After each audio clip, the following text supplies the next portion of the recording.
Record on this computer.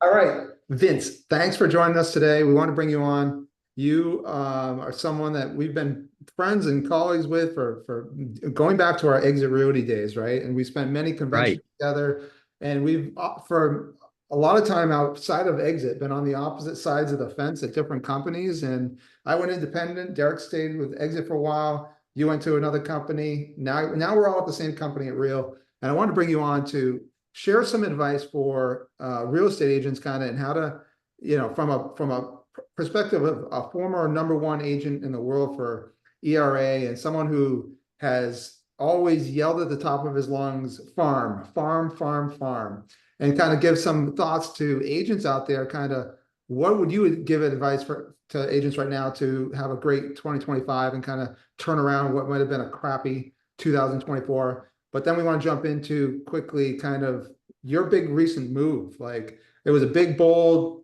move that a lot of people probably looked at you and said, what is this guy doing and why? We want to talk about that too. But first, let's just give the agents that are watching just a little piece of some nuggets of, what should I be doing right now? Well, to me in Florida, we've seen the hottest of hot. When the market's hot, nothing's hotter than Florida. And when the market cools off and we have situations like we just had back-to-back hurricanes and everybody's wiped out, and then the market gets ice cold. And having been through those over 3 decades in the real estate industry, I've seen 3 of these, and this is the 4th one that I've gone through. And to me, the continuous farming is something that we do. If you're farming, and if you're not familiar with Every Door Direct, the U.S. Postal Service makes it so simple for you to do direct mail. And it's my daughter, who just got her real estate license, Angelina, handles all of our direct mail for us. And she sent out her first batch, and our friend Shane Pendley said, hey, nobody's farming my neighborhood. So she sends out 400, and I think it was $100 and something for her to hit that neighborhood. She has a listing appointment off the first one. Wow. Nobody's marketing that neighborhood. I think what that does, Tracy, is that if you're farming a neighborhood, say, even if you're doing 1,000 homes, and which I think is a good starting point for a real estate agent, if they're doing 1,000 homes, that cost of that's probably going to be less than $300 a month on direct mail. And you think of the cost per lead of Zillow and everything else, and you're working these buyers. These are for listings. Now, I go back and I look at the expired listings in these communities, especially the old ones. And I'll go back, and if you've been farming that neighborhood for any period of time, they know who you are. So when you knock on the door, they're going, hey, Vince. And it's like this introduction's already been made because they're getting these just listed, just sold marketing postcards from you. And I think that going in with we've started this new thing that, nothing I've ever done is ever original. I mean, I've stolen from everybody. If I see something that's cool, Angelina, hand me one of them boxes there real quick. So now on the expired listings, we have these boxes that we order, by the time you fold them up and they're the size that, I just designed that front on Canva, which looks really similar to our postcard. When they're done, they look like this. Wow. And, they're about $12 or $8 to do a direct mail piece. I put a brochure of a recent sale. I have a resume. I do a nice CMA that I've done. And Angelina, hand me the CMA cover real quick. So we have these CMA covers that I have done that, they just branded to your company, whatever company you're with. And there's a machine you can buy and you print the CMA. It just freshens it up. It makes it a little bit more upscale. I use Cloud CMA, if anybody's wondering. Yeah. And I put that in there and I put that in the box and I mail that to them. A door knock a few days after they've received it. And I think, Tracy, a lot of people need to really understand that you have to have the dialogue with the people. When they knock on the door, I'm typically having a conversation with them and they're telling me, I don't want to list right now. I did take the home off the market 8 months ago. So they've had that delivered to them. And I go, well, did you enjoy the informational that I gave you on the area sales? Yes. Okay. Do you mind if I email you a monthly report? And instead of mailing that to you, I can email it to you. And oh, sure. They all say yes. They want the report. And then I go, hey, let me text you my card. Can I text you my contact card? They're giving me their cell number. I've got their email. I know their address. I've met them in person. Now they go into my CRM. I'm sending them videos. I'm sending them market updates, and those people will become your client. So I say everything you do in a slow market like this in November and December, it shows up in January as a listing. And Right. it might show up in July as a listing. But if the biggest key to any real estate agent, I would say, where we drop the ball is the follow-up.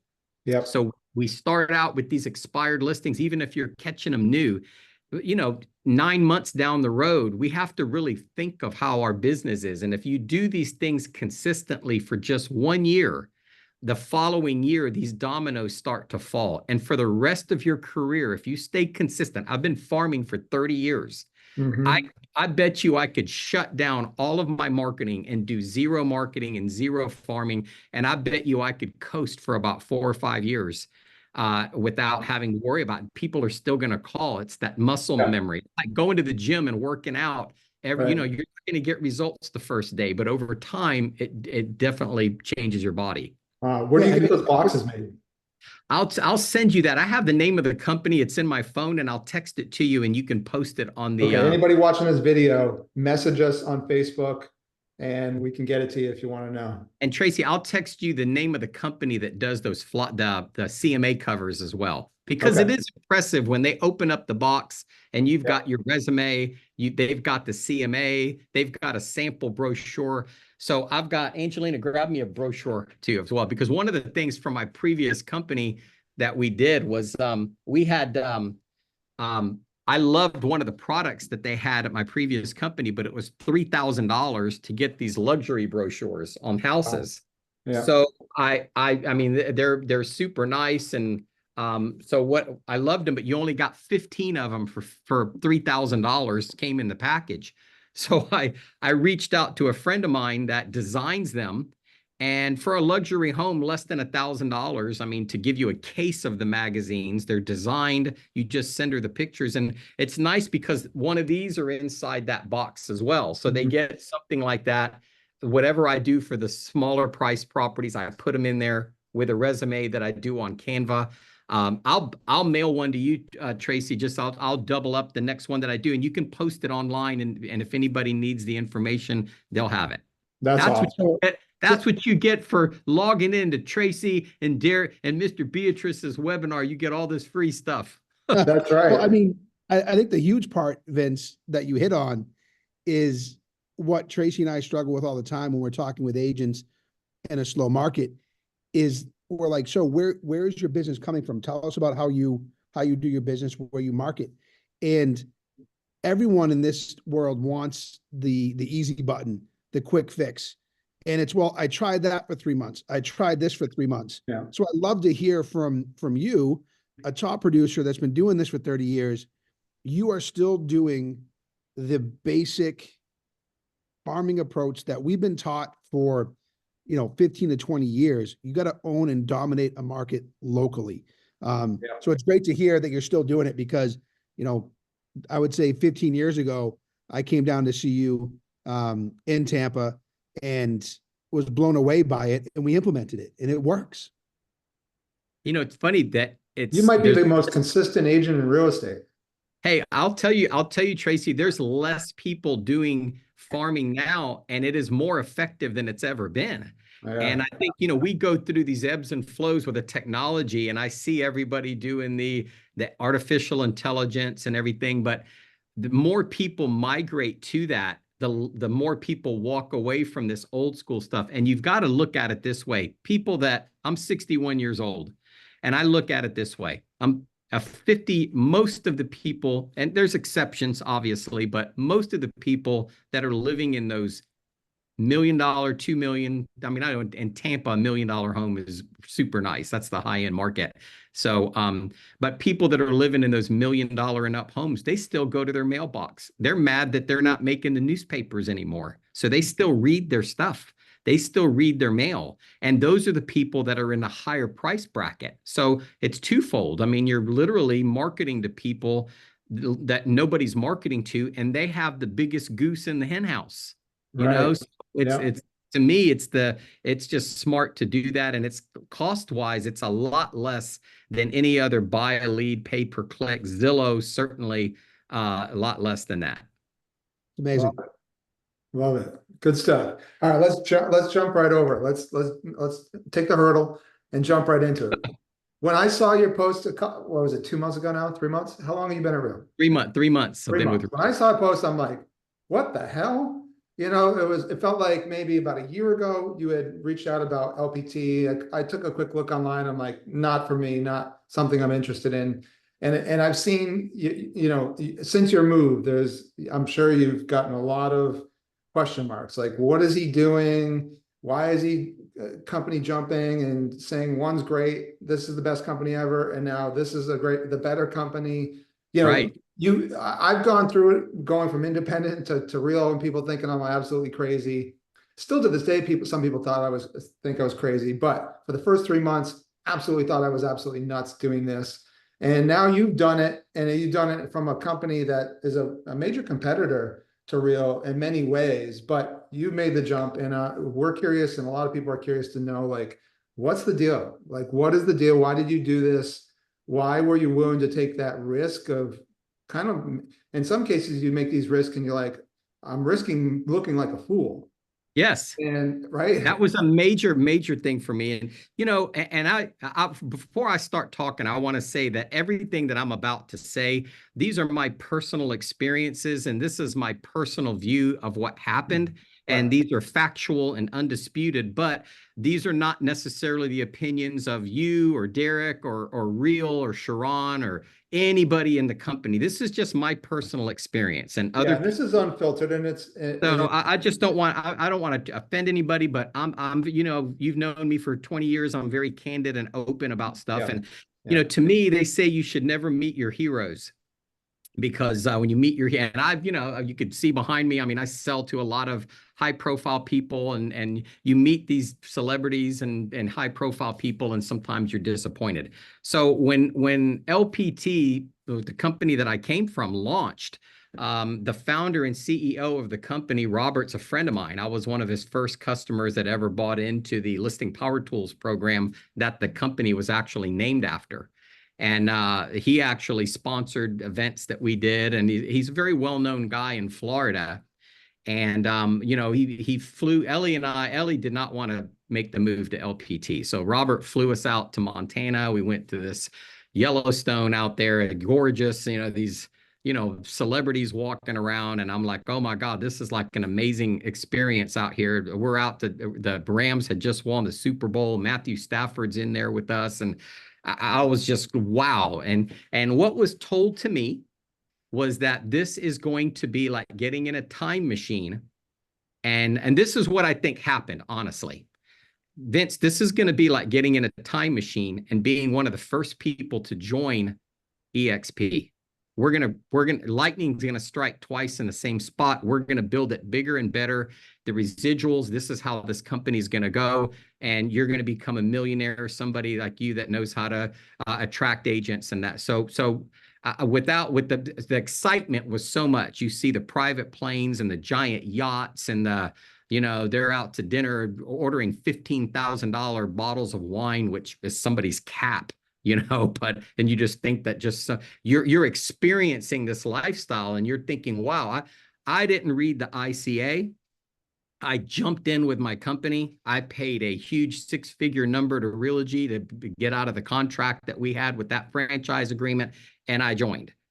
So my experience was a couple of months in, I'm going, well, where's my residuals? I mean, I have all my top people here. I brought my company over. Where's my residuals? And then I'm going through the ICA. My fault. I got caught up in the excitement. I didn't read the ICA. My advice to anybody joining a company, read your ICA. Don't get caught up in it.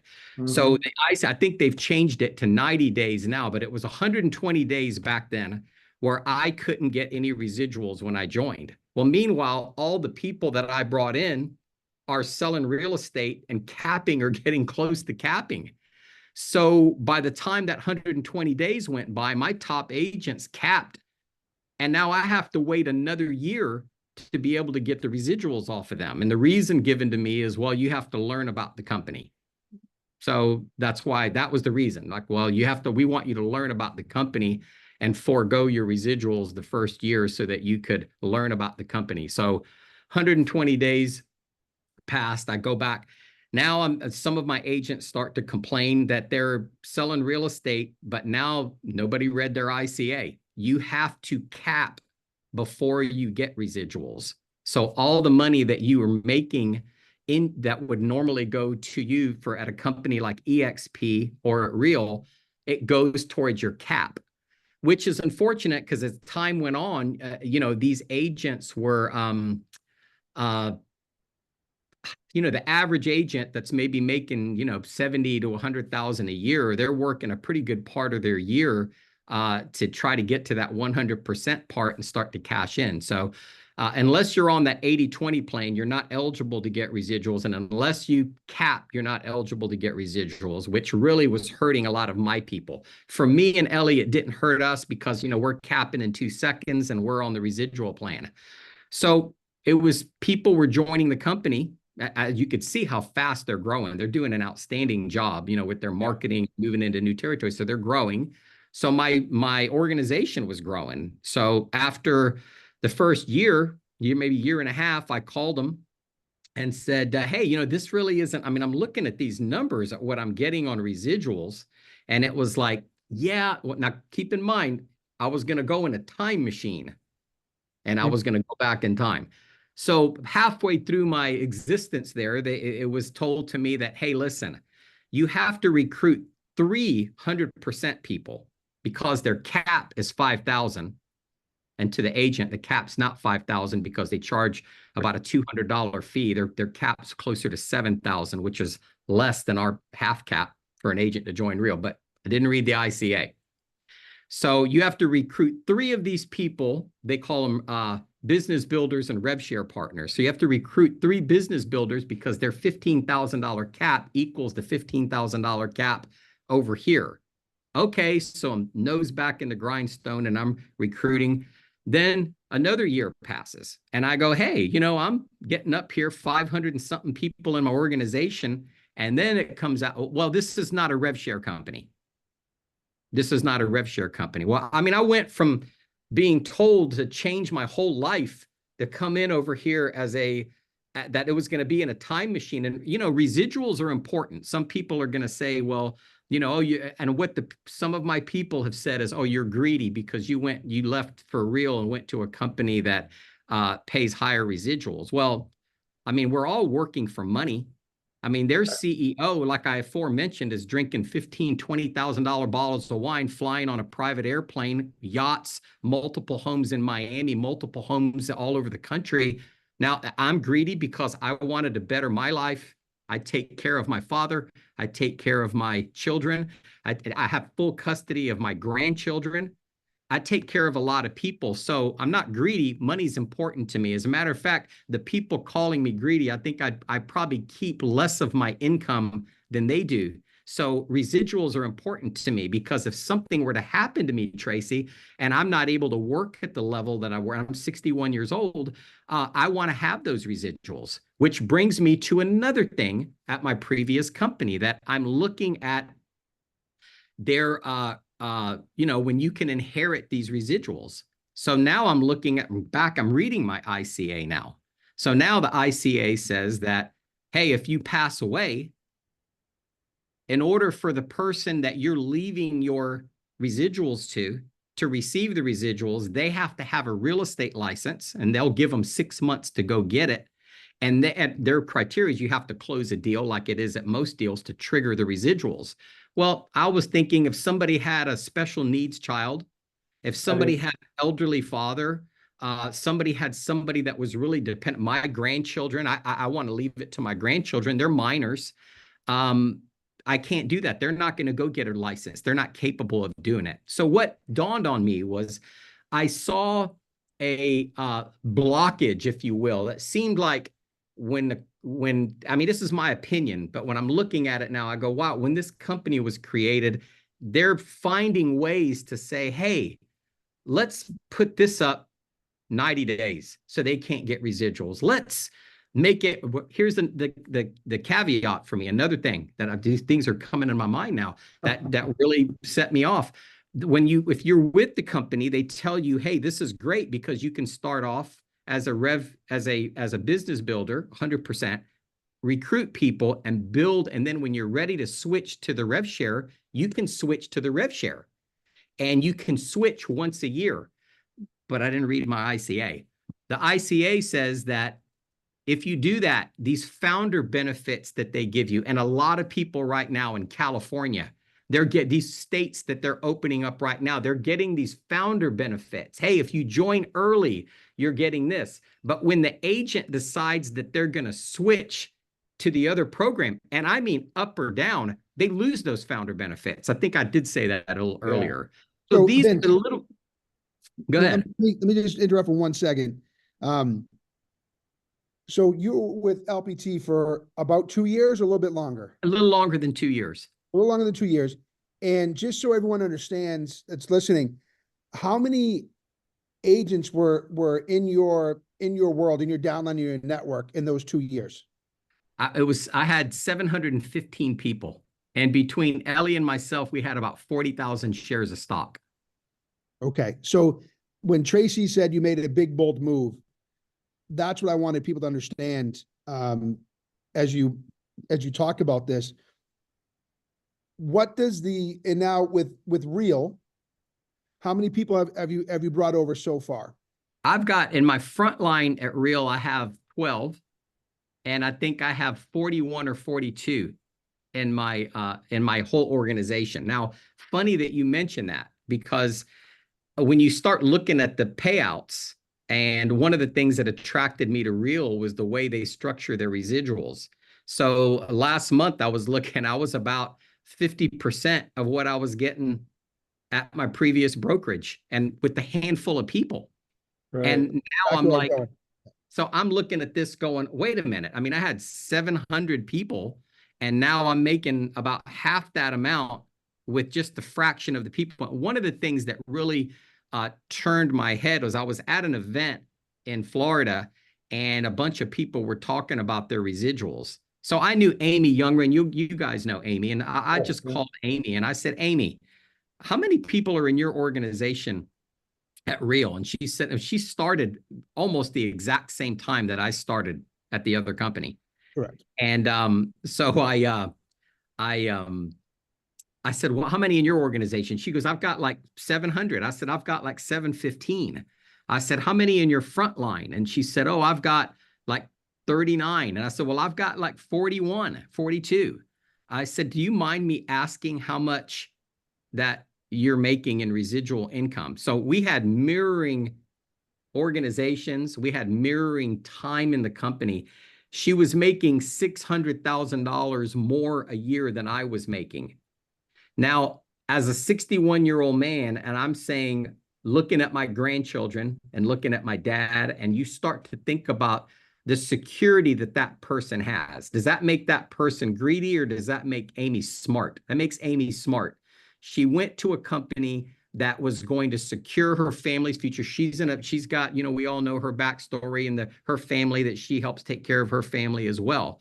So to me, these are factors when I looked at Real, and Tracy had talked to me about Real before as well. And Amy was talking to me about it. And then as I was introduced to people and I'm reading the ICA and I'm looking at this, I said, this company is really looking out for their agents. Correct.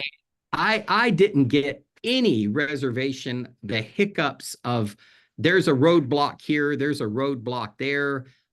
It is the most professionally run company I have ever been around. Yeah. I think the second most professional was Exit, and Steve Morris, the godfather of residual income. Yeah. He doesn't get credit for inventing it. Yeah. It was Morris. It was not Glenn. It was Steve Morris that invented residual income. So I always give him kudos and tip of the hat to him for that. Don't you love when we get the copycat comments and you just want to fire back? Like, you actually are copycatting Exit. Exit was the original. Well, I tell you, when I left my previous company, one of their things that they used to do is do billboards in Florida, and they don't do, that was a thing. Hey, if you join, you get a billboard and you get the radio show. But, as they grew, they took a lot of that away. And it was smart marketing on their part because it did give the company a lot of exposure. But I got into that when I joined. One thing that I learned about Real was when I went into the back office, I kind of saw the future of what my previous brokerage was saying. Hey, we have all this stuff coming out. Well, it was already here. And I felt like Real was being copied. Like they're telling their people like, hey, we're going to be like Real. They don't want to let anybody know that Real already has this stuff. Right. So I posted a thing ironically on social media of me on a billboard that said, welcome to Real. And just expecting this avalanche of people from them to go, oh, you're copying. And the point of that was your company is copying everything that the new company that I'm looking in the back office going, oh my goodness, this is everything that they're saying is coming is already here. So I thought I did that just as a twist of irony. And of course, everybody just fell for it and started making all these comments. I love it when they copy us. And I'm just thinking, if you guys only knew, if I could just, if I just really didn't really put too much time into it because I felt like the caliber of agents that we're recruiting now or that we're attracting to this company, they're really high producing people. And they are, it's a different, it's a different stick, if you will. I mean, people that are attracted to different brands or different types of people. And I don't want to sound like I'm talking bad about them because they've got a great organization. They're growing at a really fast clip and they're doing something right or they wouldn't be growing at that level. But, for me, I was succeeding there. What was off-putting to me are the people that were in my organization were constantly complaining.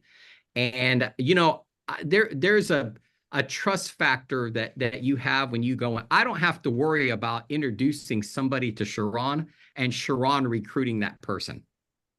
Correct. And I'm not saying that it happened, but I'm also not saying that it didn't happen multiple times. And it just gets to be at a point where you go, look, I'm building a house right now.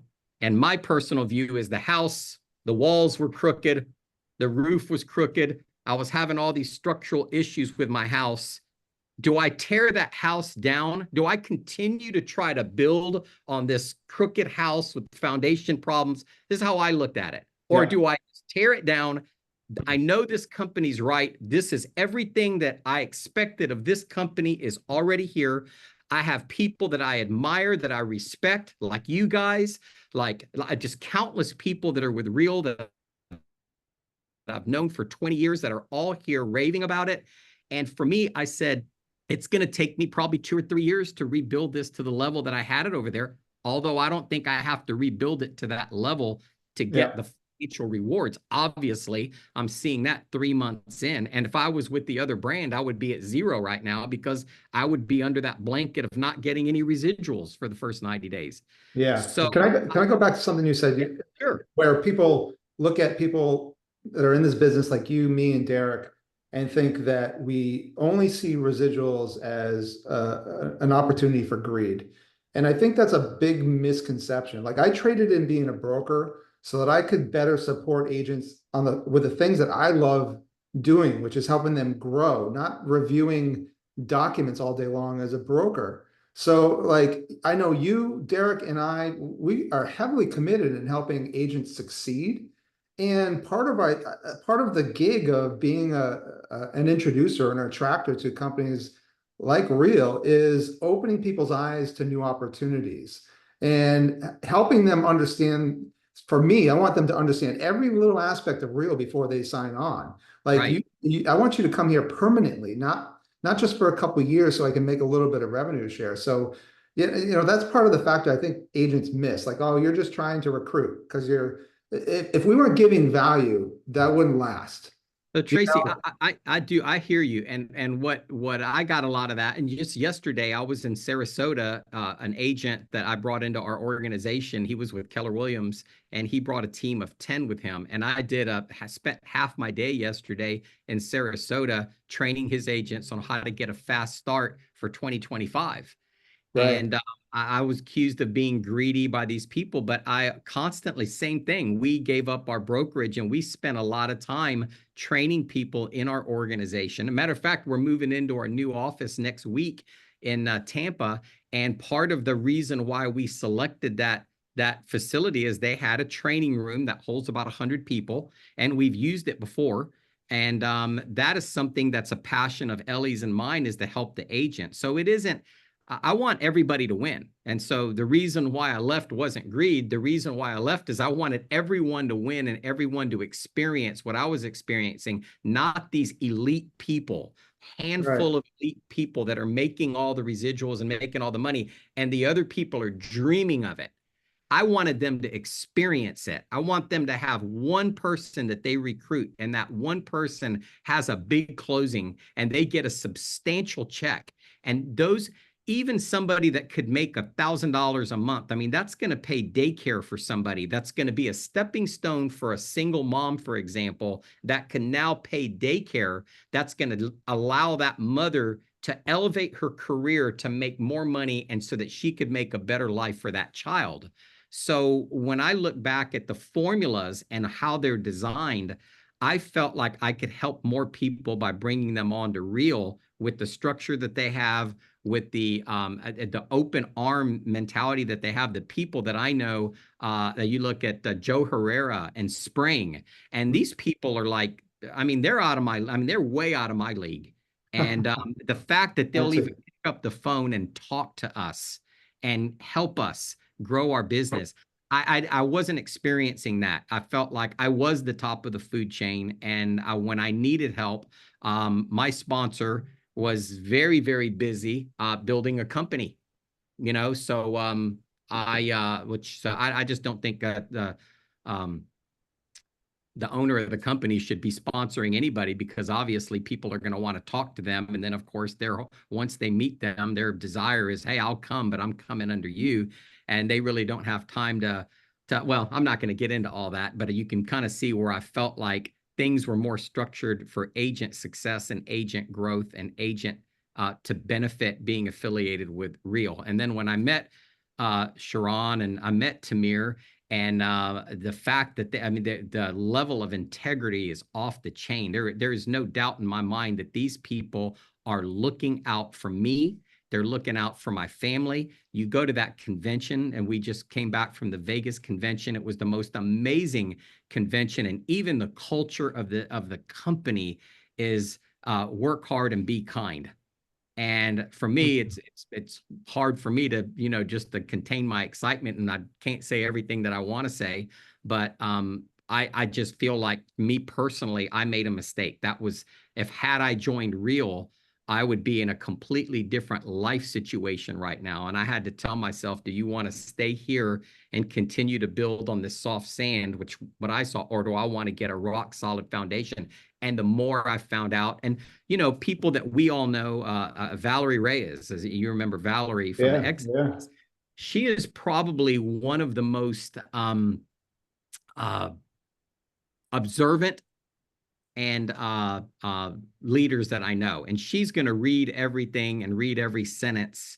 And I was always trying to bring Valerie over. Come on, Val. Come over here. And Val's just a wonderful, wonderful lady. And she was so when I moved to Real, she became intrigued in Real. And then she went to the convention, her and her husband. Wow. And when they went to the convention, at the end of that convention, they joined. And she had been studying Real, and it basically peaked at that convention. And Valerie's like us. Some of the prior to me going to that Real convention, the most breathtaking conventions I ever went to were when we were at Exit, at the height of Exit. And that Real just took it to another level. Even the food that we were eating and the manner in which they told you to quit eating and go back into the people coming with the bell. It was so classy and so well put together. And the messages behind every time Tamir opens his mouth, and every time Sharon opens his mouth. I would tell anybody, if you're not with Real, follow Sharon on social media, because if you never join Real, he is such a leader. you're going to increase production. You're going to make more money. Yeah. He posts daily, and that is, to me, somebody that I passionately want to follow. That to me, that's what a leader looks like. And I want to be part of it. I wanted to be part of it. And we were starting over, and we were taking a massive financial hit, but I have absolutely no regrets. I feel like I did the right thing for my family. And I'm working hard and trying to get this thing built back up, and it's going to happen because once people see it, there is no negative to it. Correct. I think people are just afraid to see it oftentimes. Like, I don't really want to hear about it because they're just, people don't like change. Well, So, I laugh because I tried to pitch you on on it, and then you just kind of said, "How many people do you have?"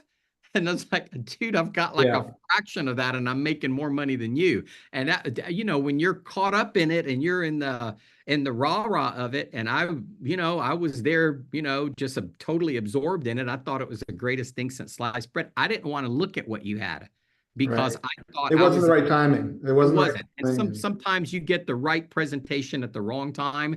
And in my case, you got the wrong presentation at the right time. And so that kind of derailed me for a couple of years, but I did get the right presentation at the right time. And that's when it clicked for me. And I'm so, you have to be excited about working real estate again, even in this down market with the hurricanes, and, both of our houses got wiped out, and my relatives' houses man, I'm so energized and so ready for 2025 and so excited to be part of this company. And that really, and the fact that I brought my daughter in at such an early point in her career, and I know that she's going to capitalize this long after I'm gone, that she's going to be continuing to benefit from this fantastic decision that I made to join Real. Yeah. And again, just to finish off here, you mentioned the hurricanes, and a lot of people, when they look at rev share companies, we know that only a certain percent of people are going to take advantage of it. Right. When we would exit, the same thing, at Real, same thing. But that security, that comfort of knowing that what you build over time can get you through, like you said. I mean, how many months delayed are some of your closings going to be? Oh yeah. In Tampa because of the hurricane. The agents that are with Real and with companies that, and they have they took the time to build that rev share, that carries them through. It protects, like you said, protects your family, and your loved ones. And to me, that was the reason why I joined Exit way back when. Right. This company is going light years ahead. And Tracy and I talk about it all the time. This is what we envisioned what Exit was going to be. And like you said, it was a great first step. Yeah. It was a great introduction to residuals for me, as well as LPT was a great introduction to me because I could see what the potential. And then as I met people with other companies that like Real, that what they were doing with the same amount of people, it was a game changer for me, because from a marketing standpoint, a lot of people say, well, I have this marketing or that. There's a lot of marketing at Real that I'm blown away by, especially the back office training with people that are making 7 figures in the industry, training people. That's something different that I've never experienced before, the giving of these people. But it's interesting that, that we mentioned the hurricane and everything. And I don't want to embarrass anybody, so I'm not going to mention any names, but there are people in my organization that when it came out with the card, with the wallet, there was a lot of attacking from LPT people on us, making fun of it.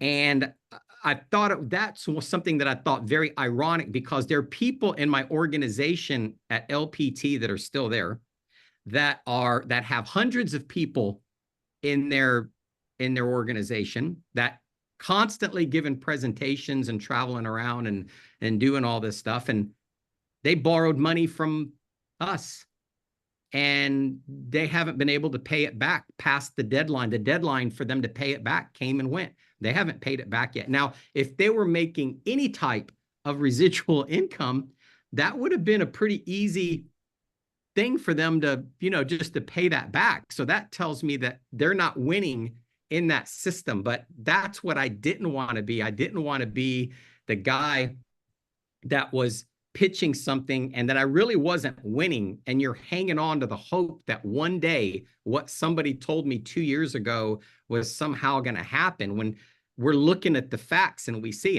and a twist of irony, that person, if they were at Real, they would be making a fortune. They'd be blowing it away if they were with Real right now. So I thought it was ironic that those people were firing arrows at the card. And to even put it even further, that person wouldn't have needed to borrow money from somebody. He could have gone to the card and borrowed the money on his own residuals and their own residuals and their own closings. So yeah, I got a point on that too. It's like, you want to attack a company that's going to, create a system for borrowing, just like you use money off a credit card or a loan, and no matter what, you're going to pay someone interest. Why wouldn't you want to pay interest to your own company that you own stock in? exactly. Like it's not that hard to understand. It's like, instead of me giving it to Bank of America, Capital One, let me give those few $100s to Real, increasing their bottom line. So And making the program profitable, which helps your stock. yeah, totally. So that was it. And that's another thing that really, I didn't really understand when I joined. And that was just kind of a bonus, whereas reading an ICA after you join and going, whoops, and then finding out all these things at Real after that I missed, that were better for the better.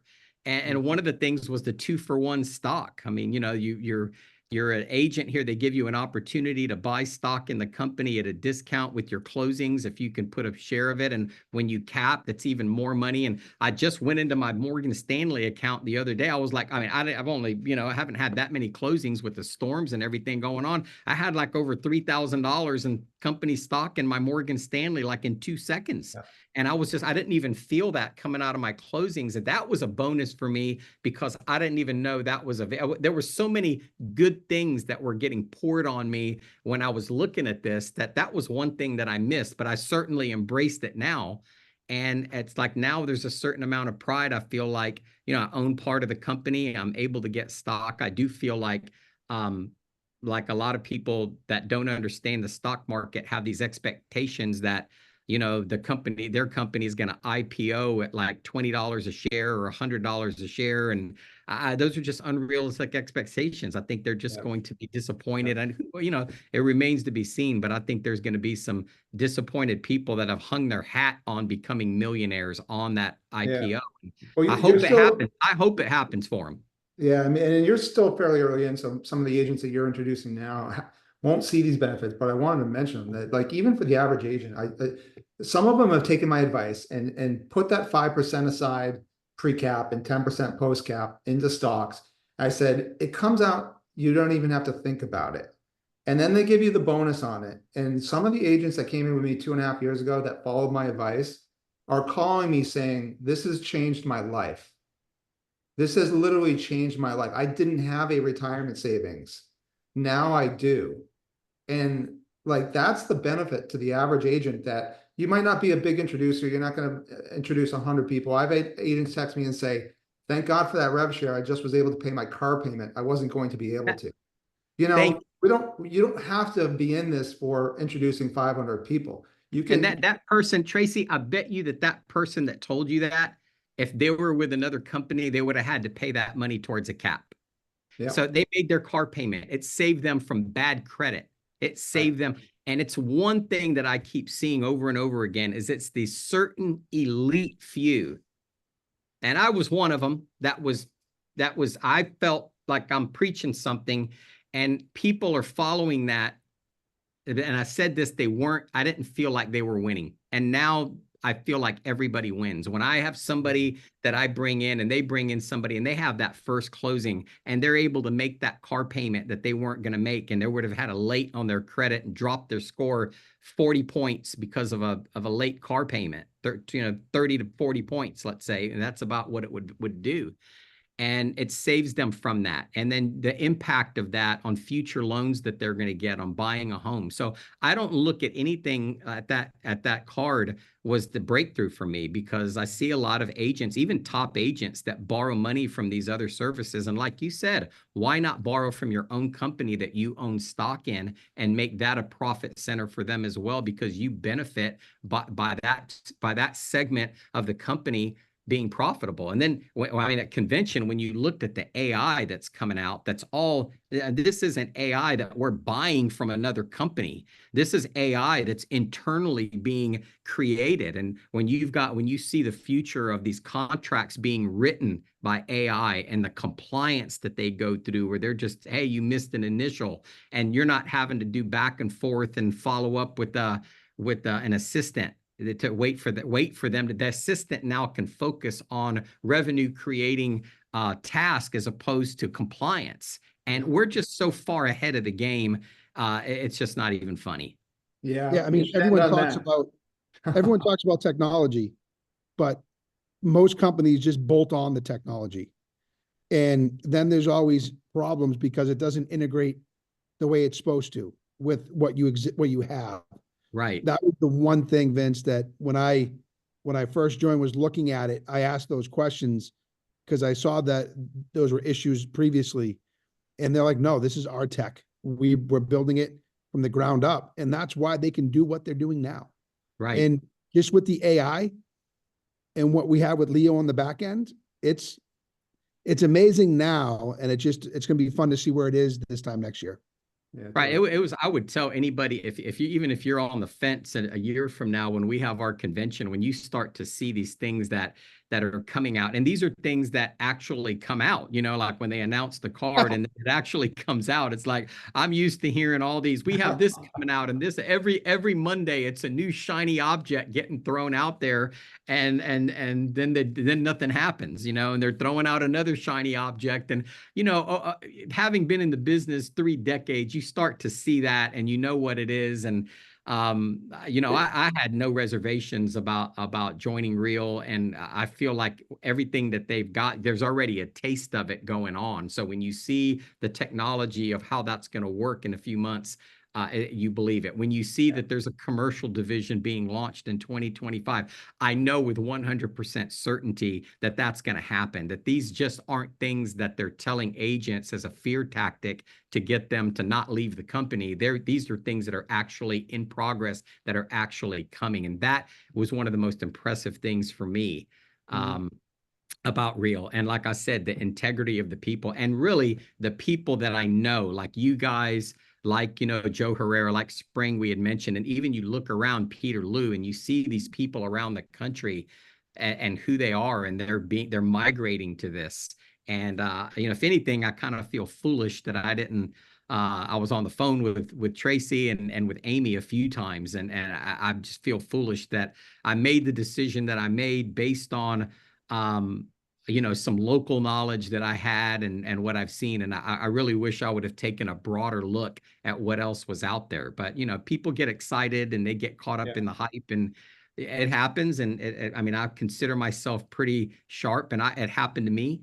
And, but now I had time to fix it. And I just can't, I'm just so thrilled to be here and to, just the fact that I'm willing to share with everything that we're doing with people that are on your podcast, because I know that I don't care if they're with my old company, with this company, with Remax, with Century 21. If it helps somebody that's struggling and they can land a couple of extra deals, then that's good for me. That's what we all should be doing. We should be helping everybody get to another level.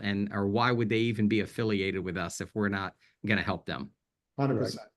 Well, let's end it on that, because that was just a great call. And, we'll get people tuning out at this point anyway. So, but appreciate you jumping on with us, Vince.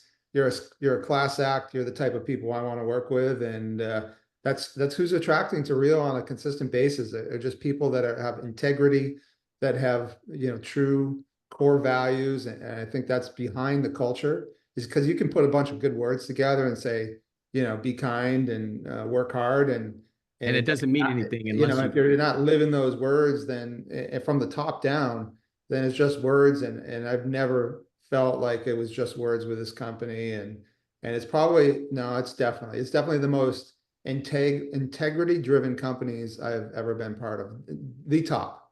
Absolutely. I agree with you. Well, Vince, have a great Thanksgiving with your family. I'm psyched that you're with Real, and we get to collaborate even more now. And I'll be invading Tampa come into February to get out of the cold. Awesome, man. To see I'll you come- at I'll come see Gasparilla. you. I got All right, I see you got a guys. spot for you to stay, so let me know. All right. Happy Thanksgiving.